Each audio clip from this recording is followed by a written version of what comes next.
So this was the next machine that we built. And this is a GTO. So what we had here was this S&S coupling in the middle of the frame. So once the seat's taken off, then the frame can be separated, and the advantage of this is that once the frame is separated into these bits, then you can pack it into a case for airline travel or something like that. So I never did that with mine. no, probably never needed to do it, but it's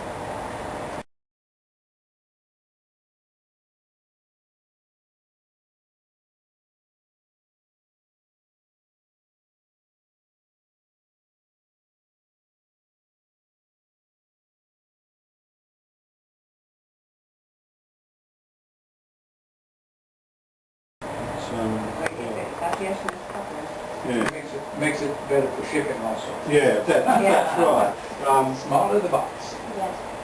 The next thing we did was that we found that, especially in this country, there was a lot of people that would use their bikes or their trikes mainly for enjoyment, you know, or for exercise rather than for transport like we'd used them for. And the typical mode of operation was you put your bike on your car and then drive to somewhere where you wanted to ride around in a circle and then ride back again. And we found that there was some trikes being sold here cheaper than ours, that, you know, for that particular purpose. So we decided what we would do is that we would have the trikes made at a slightly lower specification and have them made in Taiwan rather than have them made in Australia. And the other thing we decided to do was to make them so that they folded up so that you could put them in the boot of a car.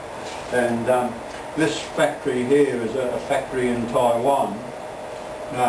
What we found was that these guys only work in steel, whereas one of the other factories that we were looking at that did the assembly would only work in aluminium. So we ended up getting these guys to make them. Now, the way these guys would work is that they would have the things all tacked together, and there'd be one guy here welding, and he would only do 2 or 3 welds, and then he would pass the frame on to the next guy. He would do a couple of 2 or 3 welds and then on to the next guy, and so on, so that each guy would only do 1 or 2 welds on the frame. And this way they got really practice. So, you know, the welding was better than what I'd seen on anything else, and that's why we got these guys to make the frames for us. Are your frames robot welded now? No, they're hand welded. These guys are all hand welding. They're all TIG and they're hand welding. So they've got a big roll of wire underneath the bench and just an electrode, and it's fed in like that. So how many of your trikes are made in Australia? How many? Well,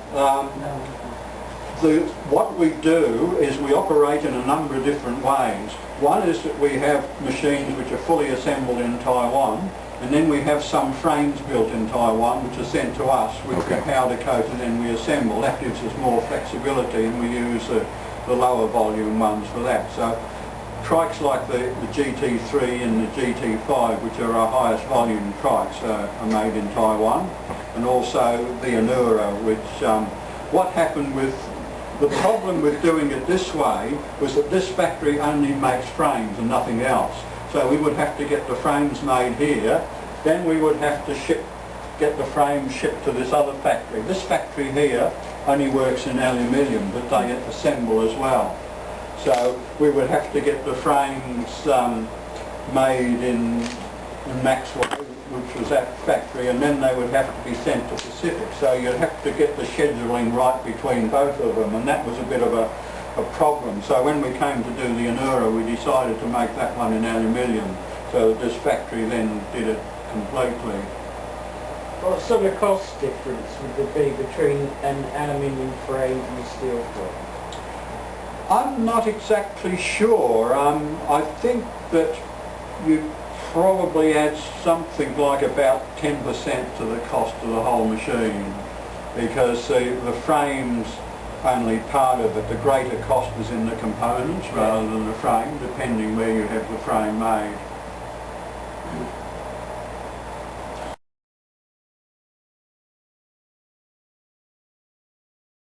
When you refer to steel, you're no longer referring to Reynolds 531, are you? No.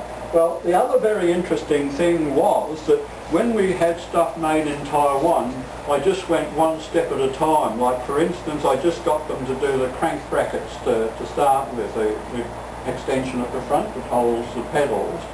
And then I got them to do a quantity of those, because you can't really trust that, you know, the production is going to be the same as the sample. It's supposed to be, but it sometimes doesn't work out that way. So when that was okay, then the next thing was to get them to do the frames. But I wasn't really, I wanted to make sure. So you can see here one of their frames. This is a Taiwanese frame, and we're testing it here to see just how strong it was. Now, surprisingly enough, although this is the chrome moly steel, it's exactly the same specification as the American steel, but surprise, surprise, it's 30% weaker. So this is something you wouldn't normally expect, but only by testing like this, you know, you actually find out. Where did it fail? It just simply bends, that's all. But what we discovered was that the American steel was 30% over the specification, whereas the Taiwanese steel was right bang on the specification. When you use chrome moly, do you ever braze it?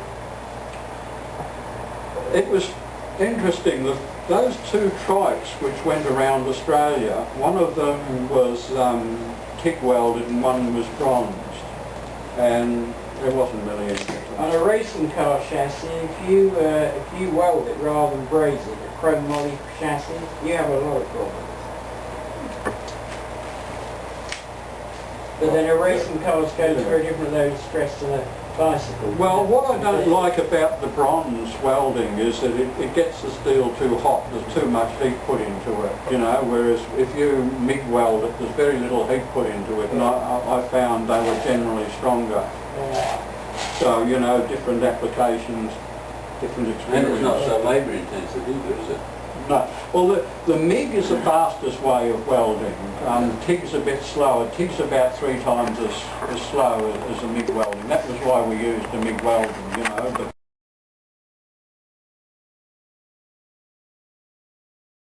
they do. And they also get marks for the design and construction, and also how the presentation goes. And we've helped schools in various ways. Sometimes, like in this case here, they will have bought a frame kit and put that together, but what we try and did was to provide them with some sort of a platform, and then they would do the aerodynamics around it. And some schools would buy plans, some would buy parts, some would buy frame kits, and so on. But this has grown over the years, and we have over 200 teams competing and 15,000 spectators, so it grows simply every year. And I think the students get a lot from that. What happens is that they learn how to work as a team, and we find that, you know, big industrial concerns are real keen to get these kids that, you know, actually know how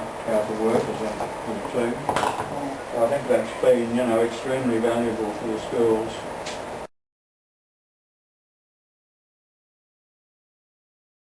Oh, that's nice. That's like a car. Yeah, well, this is probably the forerunner of the Glide, if you like. This was competing in a solar event, so this would have had a small amount of solar assistance. You can just see the panels on the top there. That's one of our GTS frames and one of Don Elliott's fairings.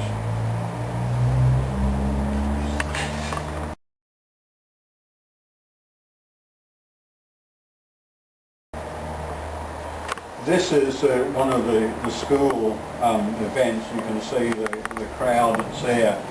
Strangely enough, we've got a motoring organisation which sponsors it, so they throw in a lot of money, and I think, you know, the benefit for them is they look green.